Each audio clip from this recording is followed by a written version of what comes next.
अब हम बात करते हैं statement for standard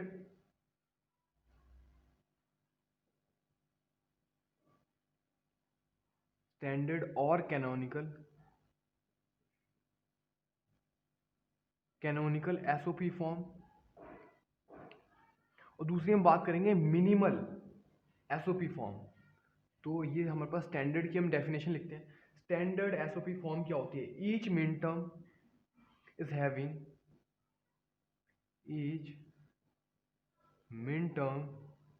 is having all the variables in normal or complemented form। इसको हम क्या बोलते हैं? स्टैंडर्ड या फिर कैनोनिकल एसओपी फॉर्म।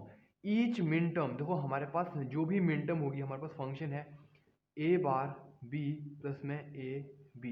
अगर हम बात करें ईच मिन टर्म, ये वाली मिन टर्म है हैविंग ऑल द वेरिएबल्स, यहाँ पे ए भी है, ये दो वेरिएबल का फंक्शन हमने बनाया हुआ है। तो इसके अंदर दोनों की दोनों टर्म्स होनी चाहिए, यानी कि ए भी होना चाहिए बी भी होना चाहिए। यहाँ पे भी ए भी है और बी भी है, चाहे वो नॉर्मल फॉर्म के अंदर हो या फिर वो कॉम्प्लीमेंटेड फॉर्म के अंदर हो, बट होना जरूर चाहिए। उसको हम क्या बोलते हैं? उसको हम बोलते हैं स्टैंडर्ड और कैनोनिकल एसओपी फॉर्म। तो हमारे पास ये वाली मिन टर्म्स हैं, ये दोनों क्या है? मिन टर्म्स हैं। अगर हम बात करें रिड्यूस्ड और मिनिमल एसओपी फॉर्म, तो मिनिमल एसओपी फॉर्म के अंदर क्या होगा? ईच मिन term does not have all the variables in normal और कॉम्प्लीमेंटेड फॉर्म। ईच मिन टर्म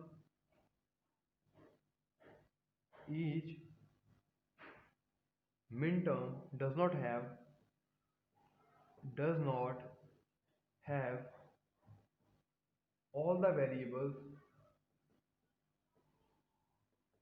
in normal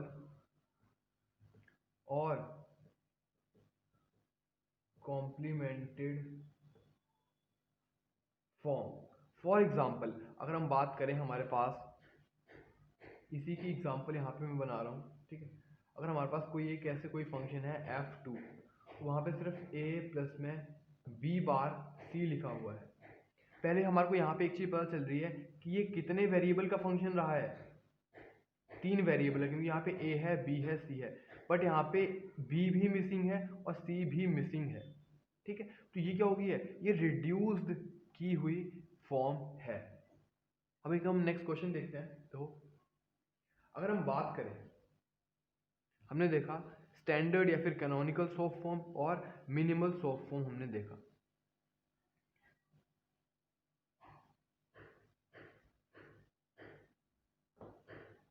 अगर हमारे पास ये फंक्शन दिया गया हो, ठीक है, हमारे पास एक फंक्शन दिया गया है, सपोज a और b बार c। ये क्या है?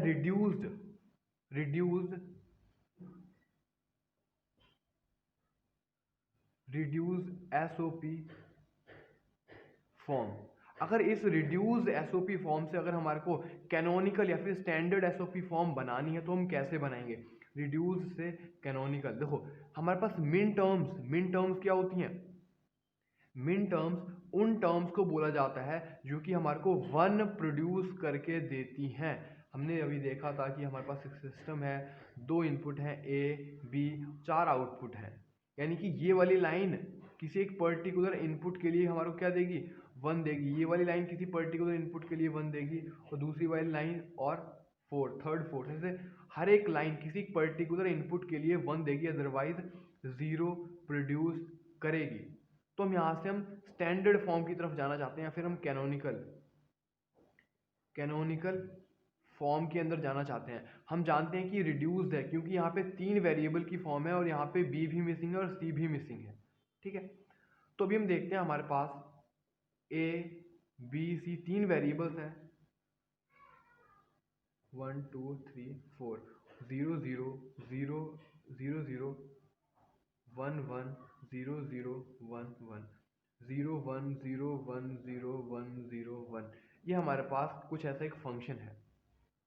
ये फंक्शन हमने क्रिएट करके बनाया हुआ है, यानी कि हमारे को क्या चाहिए, ए जहाँ जहाँ पे 1 होगा, ए कौन से पर्टिकुलर इनपुट के लिए 1। देखो ये वाली मिन टर्म है, अगर ये मिन टर्म है और ये भी मिन टर्म है तो इसको 1 प्रोड्यूस करना होगा, दिस 1 और दिस इज इक्वल टू 1। तो A1 कहाँ कहाँ पे है बताओ, A1 इन सारी पॉसिबल कॉम्बिनेशंस के लिए है, यानी कि फंक्शन के अंदर कौन कौन सी मिन टर्म्स आएंगी बताओ, कौन सी मिसिंग है। ये देखो, ये है हमारे पास 0th मिन टर्म, ये फर्स्ट, ये M2, M3, M4, M5, M6 और M7। हमारे पास a की वैल्यू हमारे को क्या मिलनी चाहिए, 1 मिलनी चाहिए। अगर a की वैल्यू हमारे को 1 मिल रही है तो वो हमारे पास क्या होनी चाहिए, मिन टर्म प्रेजेंट होनी चाहिए थी, बट उसको रिड्यूस कर दिया गया है बाय बूलियन अलजेब्रा और अदर मेथड जो हम पढ़ेंगे नेक्स्ट या फिर कुछ और वीडियोस के बाद, ठीक है। तो हम देखते हैं, देखो हमारे पास a इन पॉसिबल कॉम्बिनेशन के लिए क्या है, 1 है, यानी कि M4 होना चाहिए और M5 होना चाहिए और M6 होना चाहिए और M7 होना चाहिए। और अब देखते हैं बी बार सी, बी बार सी, यानी कि पूरी की पूरी एक साथ मिलके क्या प्रोड्यूस करना चाहिए, 1। बी बार सी, अगर हम बात करें यहाँ पे बी बार सी की, यहाँ पे बी बार क्या हो जाएगा, 1.0, 1.0, यानी कि क्या प्रोड्यूस करेगा, 0, यानी कि मिनटर्म नहीं है वो, ठीक है। यहाँ से ये वाली मिनटर्म नहीं प्रेजेंट हो सकती। बी बार सी यानी कि 1.1 इजिकल टू क्या आ जाएगा, 1 आ जाएगा, यानी कि M1 भी प्रेजेंट है। और हम बात करें बी बार सी, बी बार सी, बी बार सी, बी बार क्या हो जाएगा, 0.0, 0.0 क्या हो जाएगा, 0, यानी कि ये वाली मिन टर्म भी प्रेजेंट नहीं हो सकती। इसकी बात करें बी बार सी, यानी कि 0.1, 0.1, तो प्रोड्यूस क्या होगा, 0 होगा, बट हमारे को चाहिए क्या, 1, यानी कि ये वाली मिन टर्म भी प्रेजेंट नहीं हो सकती। और नीचे वाली को हमारे को चेक करने की ज़रूरत है ही नहीं, क्योंकि वो प्रेजेंट होंगी ए के लिए। तो M1 plus M4 plus M5 plus M6 plus M7। तो अगर हम बात करें स्टैंडर्ड या फिर कैनोनिकल फॉर्म की, तो हमारे पास फंक्शन क्या बन जाएगा, M1 हमारे पास क्या है, M1 है, 1 को बाइनरी में हम क्या लिखते हैं, 1 को हम बाइनरी में लिखते हैं 001, यानी कि A bar B bar C, plus में 4 को हम क्या लिखते हैं बाइनरी में, A B बार C बार। अगर हम M5 की बात करें, M5 की बात करें तो A B bar C। M6 की बात करें तो क्या हो जाएगा, A B C bar. M7 की बात करें तो क्या हो जाएगा, A B C। तो ये पॉसिबल टोटल ये टर्म्स थी, बट इनसे रिड्यूस करके हमने क्या बना दी थी, ये रिड्यूस्ड एसओपी फॉर्म बनाई थी। तो पेपर के अंदर आ सकता है कैनोनिकल फॉर्म से, रिड्यूस एसओपी फॉर्म से कैनोनिकल फॉर्म के अंदर कन्वर्ट करने के लिए।